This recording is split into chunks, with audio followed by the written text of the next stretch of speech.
시청자 여러분 안녕하세요. 박굴수TV입니다.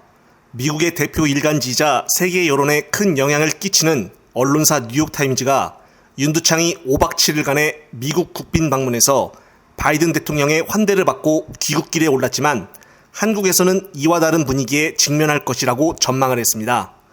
역시 세계적인 일간지답게 정확한 정보를 제공하고 있습니다. 뉴욕타임즈에 따르면 이번 한미 간의 워싱턴 선언은 핵 협의 그룹을 신설을 하여 미국의 확장 억제 계획을 공유하고 논의하며 전략 핵 잠수함 등 미국의 전략 자산을 정례적으로 한반도에 전개를 하되 한국은 자체 핵무기 개발을 하지 않는다는 내용을 골자로 한다고 글을 올렸습니다. 특히나 이번 워싱턴 선언으로 한국이 실질적으로 얻는 이득이 적은 반면에 독자 핵개발 주장에는 쐐기가 박혔다며 윤석열 정부가 소탐대실했다고 주장하는 여론도 크다고 뉴욕타임즈는 분석하고 있습니다. 김동엽 북한대학원대 교수는 워싱턴 선언이 실질적이고 환상적으로 보일지 모르지만 실제로는 빈 껍데기라며 미국의 정책에는 변화가 없다고 지적한 것처럼 비판의 목소리가 작지 않다고 말했습니다. 오히려 워싱턴 선언에 따른 미국 전략 핵 잠수함의 한반도의 전개가 동북아시아의 긴장을 더욱 고조시키고 그리고 우리나라에서는 예전에 자체 핵무기를 개발해야 한다는 국민들의 여론이 절반을 훨씬 넘고 있다며 이런 여론이 월등히 높은데도 불구하고 국민들의 여론은 들은 척도 안 하고 본인 뜻대로 움직였다며 뉴욕타임즈가 비판을 한 것입니다.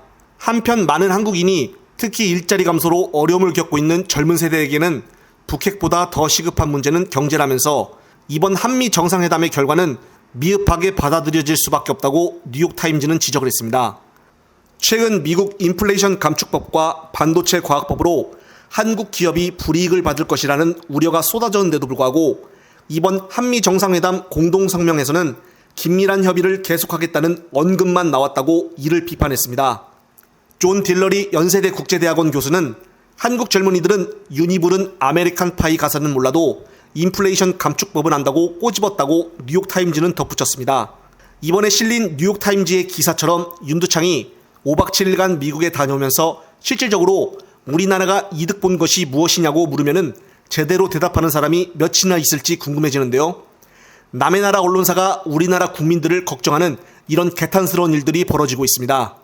일각에서는 바이든 대통령의 재선거에 비위를 맞추기 위해 130조 넘게 퍼준 것이 아니냐는 말들도 나오고 있는데요.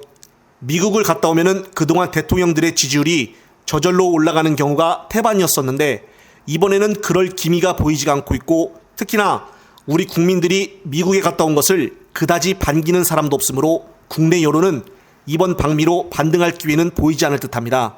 결국은 내일부터 민주당 탄압으로 검찰의 압수수색과 계획된 수사로 지지율을 반등해 보려고 하지 않을까 추측을 해보는데요. 영상을 보신 구독자님들의 생각은 어떠신가요? 이번 영상은 여기까지입니다. 영상이 유익하셨다면 구독과 좋아요 꼭 눌러주십시오. 다음 영상 제작 시에 큰 힘이 됩니다. 시청자 여러분, 시청해주셔서 감사합니다.